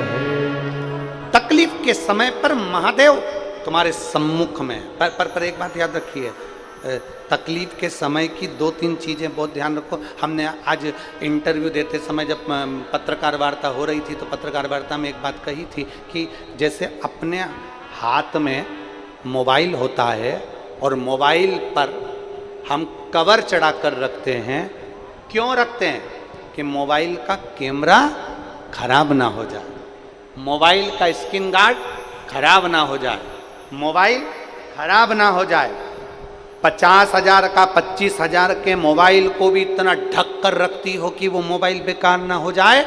शिव महापुराण की कथा कहती है ऐसा ही शरीर को संभाल कर रखना कि कहीं ये शरीर जरा सी तेज गाड़ी चला ली, मालूम पड़े एक्सीडेंट हो गया, खोपड़िया फूट गई। ये पुलिस वाले, ट्रैफिक वाले रोज तुम्हारे को गाड़ियां रोक रोक कर कहते हैं कि हेलमेट लगाओ, सीट बेल्ट लगाओ, कम से कम तुम सुरक्षित रहो। और अभी तो छत्तीसगढ़ पुलिस में एक अधिवेशन चल रहा है, 21 दिन चैलेंज, ऐसे ही चल रहा है ना अधिवेशन। क्या 21 दिन चैलेंज है? बोर्ड है, हाँ, आस्था वाले जरा दिखाना। एक अधिवेशन चलाया अभी पुलिस ने, और पुलिस ने अधिवेशन चलाया है 21 दिन चैलेंज। मतलब आप 21 दिन हेलमेट लगा कर रखो, 21 दिन आप सीट बेल्ट लगा के रखोगे तो आपकी आदत में आ जाएगा, और आदत में आ गया तो आपकी सुरक्षा बढ़ेगी, आप स्वयं उसको सुरक्षित रहेंगे। एक बार साधुवाद करिए, जोरदार ताली बजाएं पुलिस प्रशासन के लिए, ट्रैफिक पुलिस के लिए। बहुत बहुत साधु, बहुत बहुत। आप उसको क्रम जारी करो ना, अपना हेलमेट लगाना चालू करो। मोबाइल की सेफ्टी करते हो, सर की सेफ्टी करो, अपने शरीर की सेफ्टी करो। थोड़ी सी सेफ्टी जरूर, थोड़ा सा। और मत बुरे कर्म कर बंदे वरना पछताएगा, भगवान की आंखों से बच नहीं पाएगा, तू बच नहीं पाएगा। अरे ओ अज्ञानी मत कर नादानी। बोल बम का नारा है। आवाज नहीं आई पीछे वाले, जरा दमदारी से बोल बम का नारा है। सारी समस्या का हल श्री शिवाय, श्री शिवाय। कोई लेट बनता है, कोई जल्दी बनता है, बाबा को जल चढ़ाने वाला एक दिन सेठ जरूर बनता है। वो बनेगा, थोड़ा इंतजार, थोड़ी प्रतीक्षा जरूर, थोड़ी। शिव कथा कह रहे, मेरे देवादिदेव महादेव, मेरे शंकर, मेरे ओघड़दानी, मेरे त्रिकालदर्शी, मेरे कैलाशी अविनाशी कैलाश पर निवास करें। कैलाश, उनको भय नहीं है।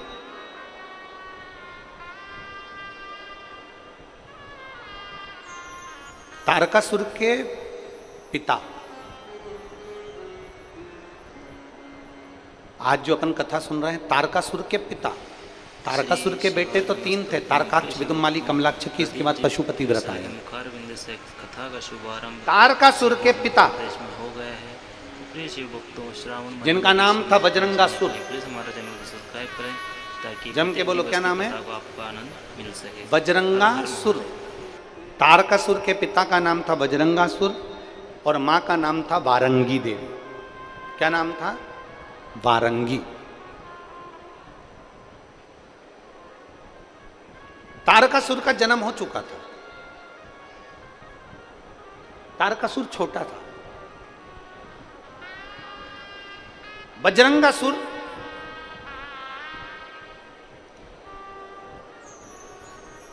परसों की कथा में कहा था कि अपने बच्चों को शिव मंदिर जाना सिखाओ। तारकासुर के पिता बजरंगासुर किसी देवता को नहीं मानते थे, बस एक देवता से वर मांगते थे और वो था भगवान देव अधिदेव महादेव। कहीं नहीं जाते, कहीं जाते ही नहीं। थोड़ा सावधानी से इस कथा को लीजिएगा। तारकासुर के पिता की कथा है बजरंगासुर। उसका नियम था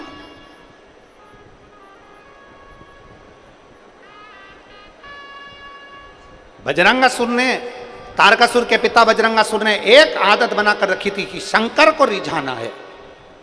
सबसे सरल देव, देव अधिदेव।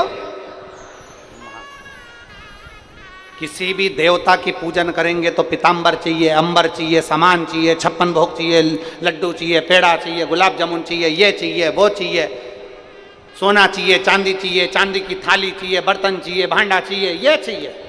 शंकर की पूजन करने के लिए कोई सामग्री की जरूरत नहीं पड़ती। एक कथा तो शिव महापुराण में ऐसी आती है कड़प की, कि कड़प तो डाकू था, उसको तो पूजन करना भी नहीं आती थी। अपने मुंह में पानी भरकर चले गया, शंकर जी पर ले जाकर ढोली आया, तो भी मेरे देवाधिदेव महादेव रुष्ट नहीं हुए, क्योंकि उसको आता ही नहीं था, उसको आता ही नहीं।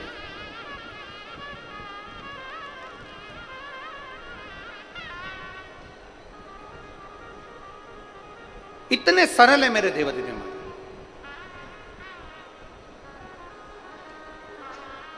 अब कितना सरल होगा मेरे देवाधिदेव महादेव। एक चोरी करने चोर शंकर जी के मंदिर में गया और चोरी करने के लिए ऊपर की जलाधारी निकाल रहा था, नीचे उसके पास चढ़ने के लिए कुछ नहीं था, शंकर जी पे चढ़ गया। तो मेरे देवाधिदेव महादेव प्रसन्न हो जाते हैं और वर दे देते हैं उसको। उसने पूछा, मैंने इतने दिन पानी चढ़ाया आप आए नहीं, फूल चढ़ाया आप आए नहीं, आज कैसे प्रसन्न हो गए? शंकर भगवान बोले, तू इतने दिन से जल चढ़ा रहा था, फूल चढ़ा रहा था, आज पूरा ही चढ़ गया, इसलिए मैं प्रसन्न। उसकी प्रसन्नता कितनी है।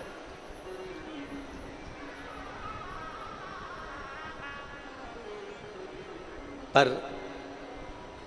मेरे देवाधिदेव महादेव को भोला समझना, सरल समझना, सहज समझना, पर अनाड़ी मत समझ लेना कि भोलेनाथ अनाड़ी। वो कहते ना, कई लोग गुनगुनाते हैं, अरे मेरे भोले बाबा को अनाड़ी मत समझो, अनाड़ी मत समझो, अनाड़ी मत समझो, और मेरे भोले बाबा को अनाड़ी मत समझो।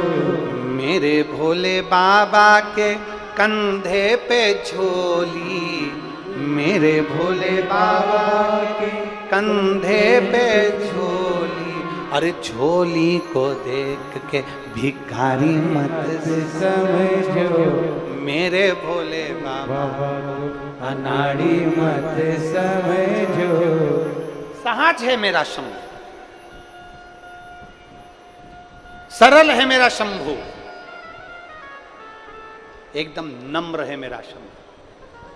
तारकासुर के पिता बजरंगासुर ने शिव जी की आराधना करी थी, शंकर की आराधना कर कर वर में ही संतान को पाया था, और उसकी पत्नी वारंगी भी शिव की आराधना करती थी। असुर थे, राक्षस थे, पर फिर भी शिव की आराधना करते थे, शिव की।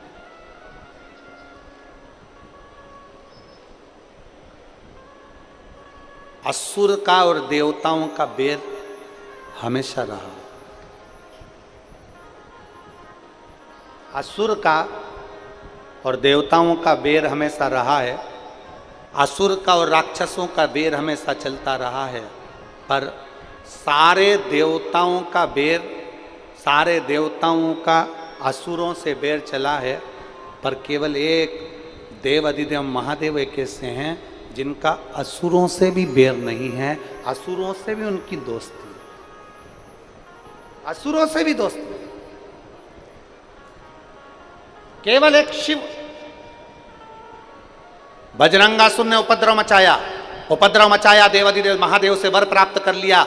अड़भंग आनंद के साथ में बजरंगासुर रहने लगा। उसका एक बेटा हो गया तारकासुर। तारकासुर को वारंगी ने पाल पोस कर बड़ा कर लिया, बड़ा तो कर लिया, और बड़ा करने के बाद एक दिन बजरंगासुर जैसे ही कहीं जा रहा था उसके प्राण छूट गए। प्राण छूटे बजरंगासुर के, और उसकी गति नहीं हुई। तारकासुर के पिता की मुक्ति नहीं हुई, भटक रहा, जहां तहां घूम रहा। एक दिन बजरंगासुर की धर्मपत्नी वारंगी, बजरंगासुर की धर्मपत्नी वारंगी एक तालाब में से जल भर रही थी शंकर भगवान को समर्पित करने के, और वारंगी के कानों में शब्द पड़ गया। वारंगी के कानों में शब्द पड़ा, बजरंगासुर जो मुक्ति नहीं हुई, प्रेत योनि में भटक रहा था, गति नहीं हुई, क्योंकि असुर है, असुर की गति होना कठिन है, भटक रहा था। बजरंगासुर ने वारंगी के कानों में आकर कहा कि मेरी गति नहीं हुई है, मेरा मोक्ष नहीं हुआ, मेरी मुक्ति नहीं, मेरा मोक्ष नहीं है, मेरी गति नहीं हुई है। वारंगी कुछ करिए जिससे मेरी गति हो जाए।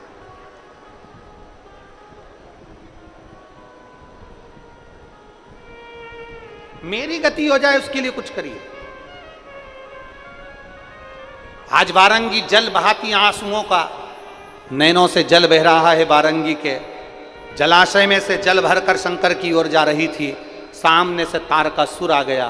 तारकासुर ने अपनी माता को देखा और मां को पूछा, मां तेरी आंखों में जल? असुर राज तारकासुर की मां रो रही है। असुर राज तारकासुर की मां रो रही है, ये कैसे हो सकता है मां? ये तो मुझे लज्जित करने वाली बात है कि असुरों का राजा तारकासुर और तारकासुर की मां वारंगी आज रो रही है। किस बात के लिए रो रही है? तेरी आंख में आंसू क्यों है? तू क्यों रो रही है? तेरे रोने का कारण क्या है? वारंगी ने कहा, तारका, तेरे पिता बजरंगासुर की मुक्ति नहीं हुई, उनकी गति नहीं, गति नहीं हुई। हाँ मां, तू क्या चाहती है? तेरे पिता को वैकुंठ नहीं मिला, उसका मोक्ष नहीं हुआ, इतनी सी बात। तारकासुर कहता है, मां तू चिंता मत कर, मैं अभी सारे देवलोक को उठाकर ला कर आता हूं। तारकासुर ने आक्रमण कर दिया सारे लोकों में, चाहे वैकुंठ लोक हो, ब्रह्मलोक हो, इंद्रलोक हो, सारे लोकों में तारकासुर ने आक्रमण करा और सारे देवताओं को लेकर अपनी मां वारंगी के पास में आ गया। मां, ये सारे देवता हैं, इन देवताओं को तेरे सामने लाकर खड़ा कर दिया। अब तू बोल, पिताजी को किस लोक में भेजना है? पिता को किस लोक में भेजना है, तू बता। वारंगी की आंख में से आंसू बहता हुआ वारंगी ने कहा, इनको बुलाने से कोई मतलब नहीं है, इनके लोक में अगर तेरे पिता चले भी जाएंगे ना तो भी गति नहीं होगी। क्यों? क्योंकि पिता की गति के लिए कोई उपाय ये बता नहीं पा रहे हैं। ब्रह्मा जी से पूछा, बोलो ब्रह्मदेव, मेरे पिता बजरंगासुर की गति कैसे होगी? नारायण आप बोलो, मेरे पिता की बजरंगासुर की गति कैसे होगी? उनकी मुक्ति कैसी होगी? उनका मोक्ष कैसे होगा? तुम बताओ। नारायण ने नहीं बताया, ब्रह्मा जी ने नहीं बताया। इंद्र से पूछा, इंद्र तू बता कि मेरे पिता बजरंगासुर की गति कैसे होगी, उनका मोक्ष कैसे होगा? तू बता। इंद्र ने नहीं बताया। कौन बता? कौन? तब वो कहते हैं ना, एक लाइन किसी ने अच्छी गुनगुनाई है कि मुक्ति का कोई तू जतन कर ले, मुक्ति का कोई तू जतन कर ले, रोज थोड़ा थोड़ा प्रभु का भजन कर ले, रोज थोड़ा थोड़ा शिव का भजन कर ले। भजन करेगा तो बड़ा ही सुख पाएगा, भजन से ही आत्मा का मेल धुल जाएगा। जतन कर ले, थोड़ा सा। भगवान नारायण ने कुछ नहीं कहा मुक्ति कैसे होगी, ब्रह्मदेव ने नहीं कहा मुक्ति कैसे होगी, बजरंगासुर की मुक्ति कैसे होगी। तारकासुर पूछ रहा है बता, तब मां बारंगी कहती है इनसे मत पूछो, मुक्ति देने वाला, मोक्ष देने वाला, जो किसी साधारण से साधारण व्यक्ति को भी परम धाम दे देता है, वो देवाधिदेव महादेव के पास चलते हैं, शिव के पास। तारकासुर ने कहा मां, वैकुंठ का देवता नहीं, ब्रह्मलोक का देवता नहीं, इंद्रलोक का देवता नहीं, कोई देवता नहीं, मां कहां जाना है। मां कहती कैलाश चल मेरे साथ। और वारंगी, तारकासुर वारंगी को अपनी गोद में उठा लेता है, अपनी मां को, और अपनी मां को गोदी में उठाकर लेकर सीधे मां के हाथ में क्या रखा हुआ है, क्या लेकर आ रही थी वारंगी, सरोवर का, अरे जम के तो बोलो, जल। मां के हाथ में सरोवर का जल है। तारकासुर ने अपनी मां को गोदी में उठा लिया और गोदी में उठाकर सीधे कैलाश पर पहुंच गए। कैलाश पर गए तो वहां क्या देख रहे थे कि पार्वती मैया भगवान शंकर के चरणों की सेवा कर रहे हैं।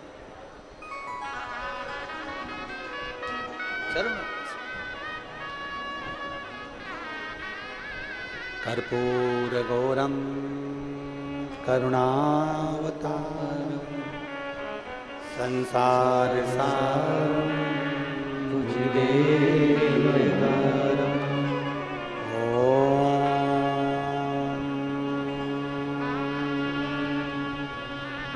नमः शिवाय।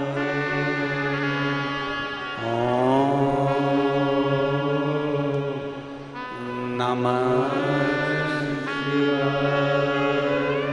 कर्पूर गौरम करुणावतारम संसार सारम भुजगेन्द्रहारम ओम नमः शिवाय। ओम नमः कर्पूर गौरम करुणावतारम संसार सारम भुजगेन्द्रहारम। पहुंच गई वारंगी। पार्वती मैया शंकर भगवान के चरण रज को, भगवान शिव के चरण को पोंछ रही हैं माता पार्वती जी।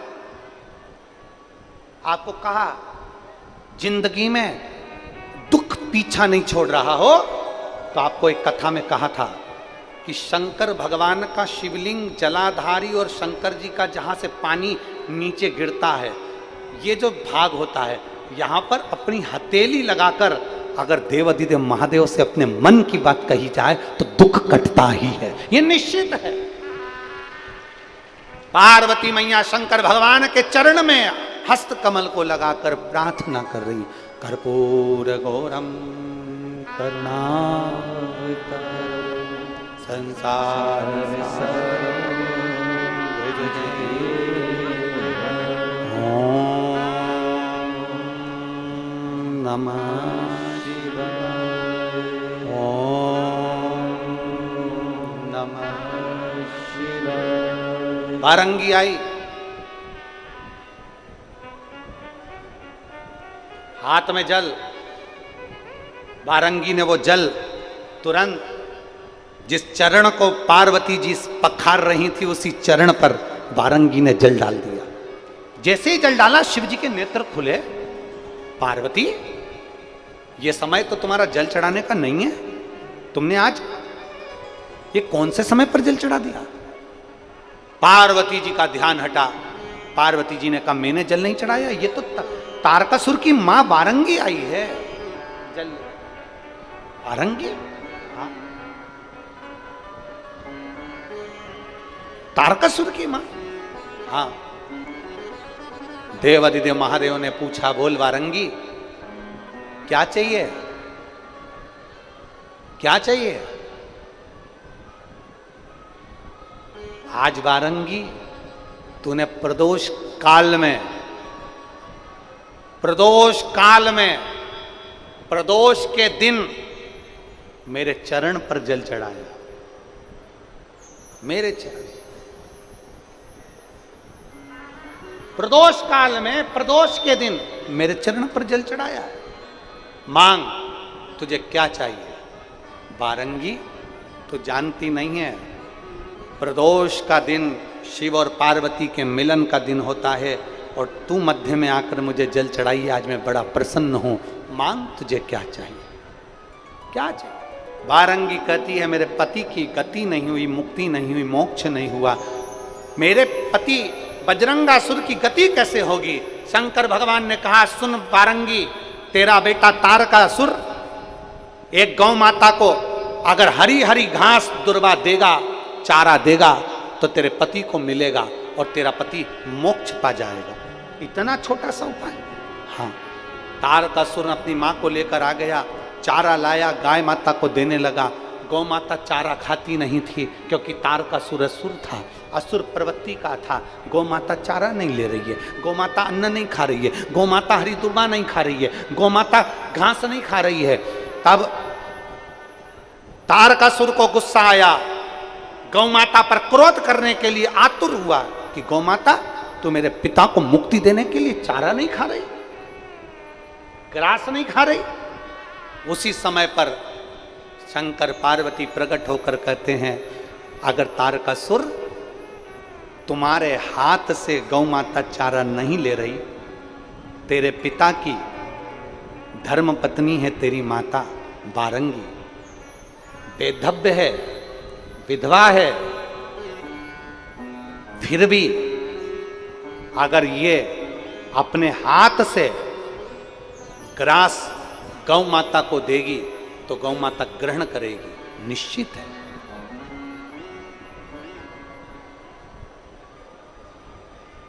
एक कोई माँ ने हमसे बहुत पहले एक प्रश्न किया था कि हमारा बेटा नहीं है, मेरी बेटियां ही बेटियां हैं, मेरा बेटा नहीं है और मैं विधवा हूं, मेरा बेधव्य है, मेरा पति चले गया, मेरी बेटी बेटी है, मैं अपने पति के लिए क्या कर सकती हूं? शिव महापुराण की कथा कहती है, तुम्हारे नजदीक में कोई गौशाला हो, तुम्हारे नजदीक में कोई गौशाला हो जहां गौ माता की सेवा होती हो, प्रदोष के दिन, प्रदोष काल में या दोपहर में, शाम को कभी भी प्रदोष के दिन उस गौशाला में चले जाओ, गौ माता को हरा हरा चारा खिलाओ, या तुम्हारे दरवाजे पर गाय आए तो उस गौ माता को चारा दीजिए, आपके पति को भी मोक्ष मिलेगा और 71 पीढ़ी भी पार लग जाएगी। एक गौ माता की सेवा का फल प्राप्त हो जाए। जाओ। वारंगी ने चारा दिया, गौ माता ने ग्रहण किया, ग्रहण करते से बजरंगासुर को मोक्ष मिला। बजरंगासुर ने अपनी पत्नी से कहा, मेरी गति हो गई है, गति हो गई। तारकासुर ने सोच लिया कि अब कुछ भी हो जाए, सती मैया अगर जलकर भस्म हो गई हैं, मैं शंकर भगवान का विवाह पार्वती जी के साथ में कराऊंगा, इनका बेटा होगा वो मेरी गति देगा, इनके बेटे के हाथ से मरूंगा तो मुझे मोक्ष मिलेगा। शिव महापुराण की कथा कहती है, घर में अगर गंगा का जल नहीं है और किसी जीव के प्राण छूट रहे हैं, शंकर पे जल चढ़ाकर उस जल को ले जाकर भी दे दोगे तो वो गंगा जल के अनुकूल ही हो जाए। गंगा जल के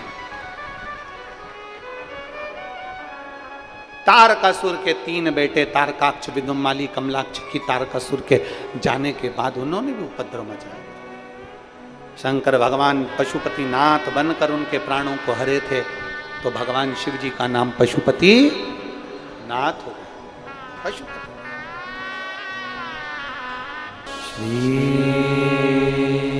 शिवाय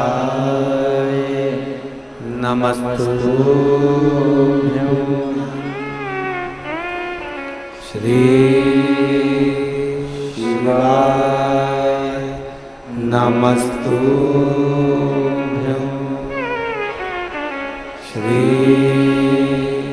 शिवाय नमस्तुभ्यं। श्री शिवाय नमस्तुभ्यं। श्री शिवाय नमस्तुभ्यं।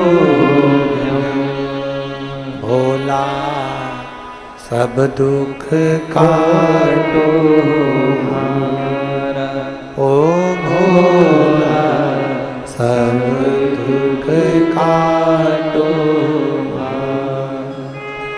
शिव शंकर जपो तेरी माला, भोले बाबा जपो तेरी माला। भोला सब दुख काटो हमारा, ओ भोला सब दुख काटो हमारा। देश मंगल मंगलकारी, देश मंगल मंगलकारी। शमशान वासी हमारा, शमशान वासी हमारा। ओ भोला सब दुख काटो हमारा, ओ भोला सब दुख काटो हमारा। भगवान शिव की कथा कह रही है। वो भड़दानी शंभु त्रिकालदर्शी कैलाशी अविनाशी शिव की कथा कहती है। एक विश्वास, एक भरोसा शिव के करीब में लेकर आता है, शिव से दूर नहीं करता। कपड़ा टांगने के लिए घर में कील ठोकते हैं, बोलो तो जम के ठोकते हैं। अब तुमने यहाँ कील लगाई, वहां पर अंदर वो नहीं जा रही है, बहुत ठोका तुमने, फिर तुमने क्या करा, स्थान चेंज करा, जगह चेंज करा, फिर वापिस कील को ठोका, फिर ठोका, फिर नहीं गई, फिर वापिस तुमने कील को ठोका, कील टेढ़ी हो गई, जा नहीं रही है, फिर तुमने फिर प्रयास, आखिरी में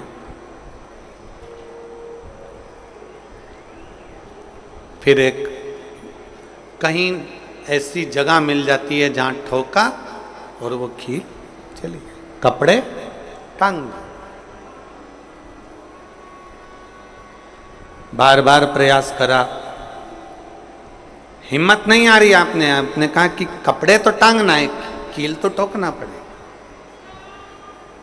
जैसे कील को बार बार ठोका गया, कपड़ा टांगने के लिए एक जगह नहीं लगी, दूसरी जगह नहीं लगी, तीसरी जगह नहीं लगी, चौथी जगह पर प्रयास करते रहे।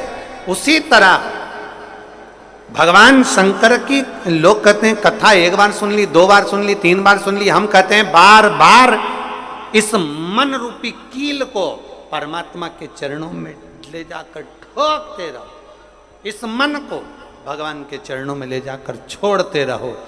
कथा में इस मन को बार बार ले जाकर ठोकते रहो, एक ना एक दिन ये परमात्मा तक पहुंच ही जाएगी, ये निश्चित। थोड़ा प्रयास आपको करना पड़ेगा, थोड़ी मेहनत आपको करना पड़ेगी। प्रेशर बढ़ा, थोड़ा मेहनत थोड़ा प्रयास आपको करना। और मैंने तेरे ही भरोसे बाबा, तेरे ही भरोसे हवा बिच उड़ती जावांगी बाबा, डोर हक तो छड़ी नाम कटी जावांगी, भोले मैं तेरी पत्नी। अब मन को लगाते रहो, शिव महापुराण की कथा में चित्त लगाते रहो। टीवी खोलो तो शंकर की कथा ढूंढो, टीवी खोलो तो ये देखो कि आस्था चैनल पर कहां कुबेरेश्वर महादेव आ रहा है, कहां कुबेर भंडारी आ रहा है।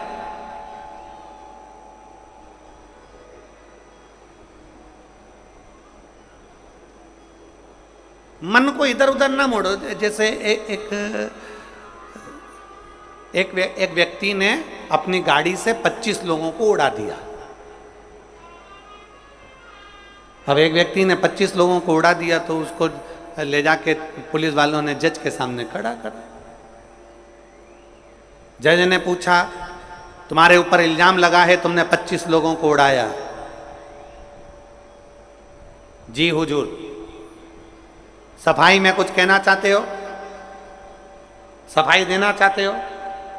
उसने कहा, हुजूर मैं गाड़ी चला रहा था, मेरा ब्रेक फेल हो गया था, तो एक तरफ 2 लोग जा रहे थे, एक तरफ पूरी बारात जा रही थी। अब आप बताओ हुजूर, जज साहब, मुझे गाड़ी का हैंडल कहाँ घुमाना था?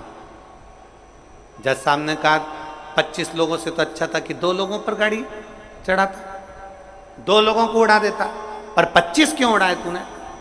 जज साहब, आप बिल्कुल सत्य कह रहे हो, मैंने अपना हैंडल 2 लोगों की ओर ही घुमाया था, पर वो बारात में घुस गए थे। मैंने तो 2 के लिए ही हैंडल घुमाया था, पर वो बारात में घुस गए। हम भी ऐसे ही हैं। हमें शिव जी को 1 लोटा जल चढ़ाना है, हमें शंकर जी का भजन करना है, हमें भगवान को भजना है, हमें कथा सुनना है। हम जाते बड़े मन से कि हमें कथा सुनना है, कथा सुनना है, कथा सुनना है, कथा सुनना है, और मालूम पड़े कथा में जाकर बैठे, कोई इधर बात कर रहा था, कोई उधर बात कर रहा था, कोई पीछे आवाज लगा रहा था, कोई कुछ नहीं, तो तुरंत जितने बैठे रहेंगे ना, तुम सबका ध्यान एकदम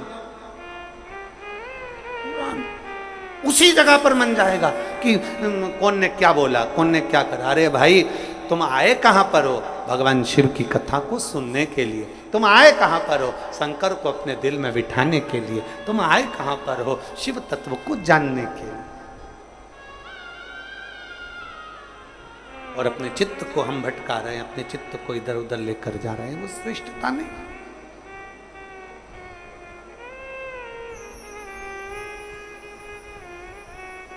जिस समय पर ब्रह्मा जी ने सृष्टि की रचना करी,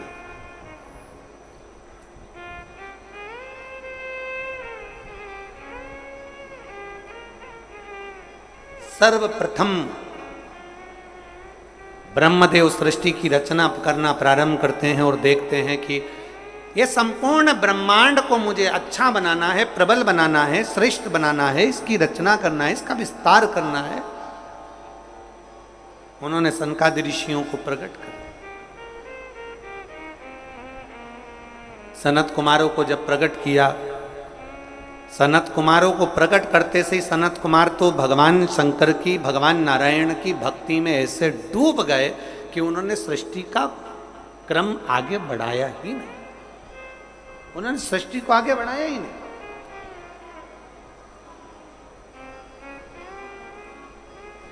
अब ब्रह्मा जी के मन में बड़ा दुख हुआ, ब्रह्मदेव के हृदय में बड़ा दुख हुआ ब्रह्मा जी को। ब्रह्मा जी भगवान नारायण के पास में गए और नारायण के पास में जाकर उन्होंने हाथ जोड़कर निवेदन करा। ब्रह्मा जी बोले हैं, नारायण, मैंने सृष्टि का खंड आगे बढ़ाने के लिए सनकादि ऋषियों को प्रकट किया, मैंने सृष्टि को आगे बढ़ाने के लिए सनकादि ऋषियों को मार्गदर्शन किया, पर ये सनकादि ऋषि तो भगवान की भक्ति में डूब गए, आपके भजन में डूब गए, ये तो कोई सृष्टि को आगे बढ़ाते नहीं है। करूं तो करूं क्या, सृष्टि कैसे बढ़ाई जाए, अब ये मुझे आप बताओ।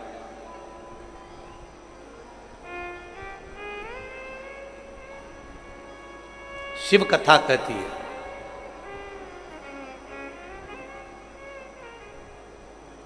जब आपको लगने लगे कि मैंने बहुत प्रयास कर लिया और अब मेरा यह कार्य नहीं हो रहा, तब उस जगह पर शिव महापुराण की कथा कहती है कि एक बार शंकर पर विश्वास कर कर देखो, शंकर पर भरोसा कर कर देखो। एक पत्र है,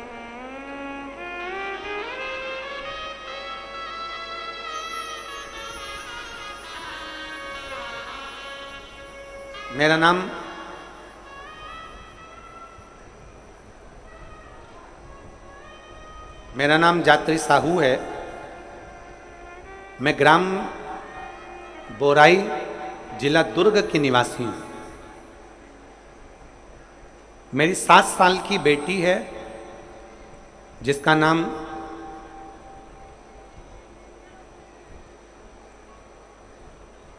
नीला है। 7 वर्ष की बेटी है। कहीं बैठी हो तो हाथ हिला सकती है। मेरा नाम जात्री साहू है। मैं ग्राम बोराई, जिला दुर्ग की निवासी हूँ। मेरी 7 साल की बेटी है। कहीं बैठी है? बच्ची आई है साथ में, ले आओ उसको, धीरे धीरे ले आओ, ले आओ उसको, धीरे धीरे लेकर आओ। 7 साल की बेटी है। 9 फरवरी को स्कूल से आई और अचानक वो बात कर रही थी तो तुतलाने लगी। तुतलाते तुतलाते उसकी आवाज चली गई, गिर गई। कमर, पैर, हाथ कुछ काम नहीं कर रहा था। बाद में उसने आंखों को भी बंद कर लिया, सुनने की शक्ति भी चली गई। गुरुदेव, हम तुरंत उसको लेकर डॉक्टर के पास भागे। जब डॉक्टर के पास गए तो डॉक्टर ने जब जांचें करना प्रारंभ करा और जांच करते करते करते करते मालूम पड़ा कि इसको एक बीमारी हो गई है जो 2 लाख बच्चों में एक बच्चे में होती है, जिसका नाम GBS है। जिस बीमारी के अंतर्गत शरीर के, गला पकड़ रहा है भाई, जिस बीमारी के अंतर्गत शरीर के एक एक अंग बंद होते चले जाते हैं, उसकी नसें चोक होती चली जाती हैं। GBS बीमारी के अंतर्गत नसें चोक होती चली जाती है। बोलना, देखना, सुनना, शरीर का काम करना सब बंद हो जाता है। डॉक्टर ने कहा यह बीमारी बड़ी खतरनाक है, यह बीमारी ऐसे ठीक नहीं हो सकती, इसको नागपुर ले जाओ। हम अपनी बच्ची को नागपुर लेकर गए। नागपुर में उसका इलाज चालू हुआ। इलाज करवाते करवाते करवाते करवाते 10 दिन हो गए, 15 दिन हो गए, पर बच्ची को होश नहीं आया। वेंटिलेटर पर पड़ी रही, ना बोल पाती, ना चल पाती, ना देख पाती, ना सुन पाती। तब किसी ने कहा कि सीहोर वाला महाराज कथा कहता है, उस कथा को एक बार इस बच्ची के कानों में सुनाना प्रारंभ करो। डॉक्टर तो अनुमति नहीं दे रहे थे, पर हमने डॉक्टरों से बोलकर बच्ची के कानों में हेडफोन लगा के कथा कहना प्रारंभ किया। शिव मंदिर जाकर बेलपत्र। प्रिय शिव भक्तों, प्रदीप जी मिश्रा के कथा का वाचन भिलाई छत्तीसगढ़ में हो रहा है। तो प्रिय शिव भक्तों, प्रदीप जी मिश्रा के मुखारविंद से कथा का श्रवण प्रत्येक माह का करने के लिए प्लीज़ हमारे चैनल को सब्सक्राइब करें, ताकि प्रदीप जी मिश्रा के मुखारविंद से होने वाले प्रत्येक दिवस की कथा का शुभारंभ आपको प्राप्त हो सके। हर हर महादेव भक्तों। ऐसी कैसी ही रहेगी, ना चलेगी, ना बोलेगी, ना देखेगी, ये ऐसी रहेगी। हमने कहा डॉक्टर साहब थोड़ा सा तो इलाज करो। कहा इसका इलाज पूरे भारत में क्या, विदेश में भी नहीं है। तब हमने वो बेटी 21 दिन तक ये किया, फिर सीहोर से रुद्राक्ष मंगवाया, उसका जल दिया, फिर पशुपति व्रत किया। ऐसे करते करते 45 दिन निकल गए और 45वें दिन जब हम बेटी को जल देना प्रारंभ करें तब डॉक्टर ने कहा अब इसके शरीर में हलचल हुई है और ये इसको वेंटिलेटर से उतारकर आईसीयू में रखा गया। एक 45 दिन निकल गए,